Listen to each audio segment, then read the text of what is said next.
इस बेचैन दुनिया में भाइयों और बहनों, यहाँ तक कि आस्थावान लोग भी गोलियों, स्क्रीन और अंतहीन भटकावों में आराम की तलाश करते हैं।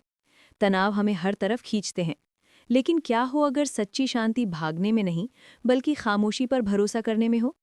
मत्ती के सुसमाचार की गूंज में, जहाँ यूसुफ सपना देखते हैं और उठ खड़े होते हैं, मत्ती 1:24, आइए हम संत यूसुफ की शांत शक्ति के माध्यम से वचन को सुने। हाँ, एक ऐसी दुनिया जो आराम की तलाश में है, फिर भी उसे पा नहीं पाती, बिना चरवाहे की भेड़ों की तरह। यूसुफ को अपना आराम कैसे मिला? यूसुफ की शांति आस्था से मिली, न कि किसी सहारे से। मरियम से सगाई होने पर बदनामी और ईश्वरीय रहस्य का सामना करते हुए उन्होंने अपनी चिंता को दबाया नहीं। उन्हें सोने की गोलियों की जरूरत नहीं पड़ी, बस ईश्वर के दूत पर भरोसा था। यूसुफ, दाऊद के वंशज, डरो मत। मत्ती 1:20। उनका उपाय क्या था? समर्पण। सर्दियों में सुप्त पड़े पेट की तरह, नंगा और स्थिर, फिर भी पाले के नीचे जीवित। जड़ें गहरी, बसंत का बुलावा का इंतजार करती हुई। यूसुफ की खामोशी पलायन नहीं थी, वो तत्परता थी। एक सुप्त पेड़ कितना शक्तिशाली बिंब है, मृत नहीं बल्कि तैयार। और हम ठंड में बेचैन रहते हैं। बिल्कुल सही।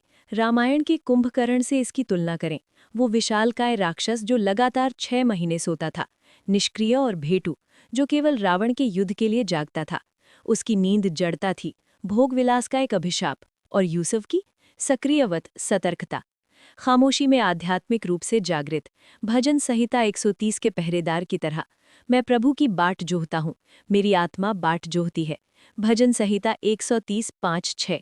जब ईश्वर ने उन्हें जगाया तो वे तैयार थे, मरियम की रक्षा करने के लिए, मिस्र भागने के लिए और घर लौटने के लिए। कुंभकर्ण भूलने के लिए सोता है, यूसुफ याद रखने के लिए विश्राम करता है। पुराने नियम में किसकी गूंज सुनाई देती है? उत्पत्ति की पुस्तक में इसका समानांतर देखें। पुराने नियम के यूसुफ, जिन्हें गुलामी में बेच दिया गया, जेल में डाल दिया गया, फिर भी सपनों द्वारा मार्गदर्शन मिला। क्या सपनों की व्याख्या ईश्वर के हाथ में नहीं है? उत्पत्ति 40:8। दोनों यूसुफ नींद में मिली ईश्वरीय फुसफुसाहटों के सहारे अनिश्चितता का सामना करते हैं। एक मिस्र को अकाल से बचाता है, दूसरा हमारे उद्धारक को पाप से बचाता है। मुश्किलों के समय भी परमेश्वर की योजना पर भरोसा रखने से बेशुमार आशीषें मिलती हैं। प्रभु यूसुफ के साथ था, और ठीक वैसे ही यीशु के पालक पिता के साथ भी। दो यूसुफ, विश्वास की एक ही डोर। उथल पुथल भरे समय में सपने एक ईश्वरीय जीपीएस की तरह राह दिखाते हैं। आज परमेश्वर हमें उसी आध्यात्मिक जागरूकता के लिए बुलाता है। अपनी चिंताओं के बीच, चाहे काम पर हो, परिवार में, या मन में दबे किसी संदेह को लेकर, संत यूसुफ की तरह बने। परमेश्वर के वचन के प्रति खुले रहें, खामोशी में भी भरोसा रखें और उठ खड़े होने के लिए तैयार रहें। डर के साथ नहीं, बल्कि विश्वास के साथ। जैसा कि यशाया वायदा करता है, लौटने और विश्राम करने में ही तुम उद्धार पाओगे, शांति और भरोसे में ही तुम्हारी शक्ति होगी। यशाया 30:15। हे प्रभु, हमें हमारी निष्क्रिय नींद से जगा, हमारी खामोशी को एक सक्रिय भरोसे में बदल, ठीक यूसुफ के भरोसे की तरह। आमीन। आइए हम इसे अपने जीवन में उतारें।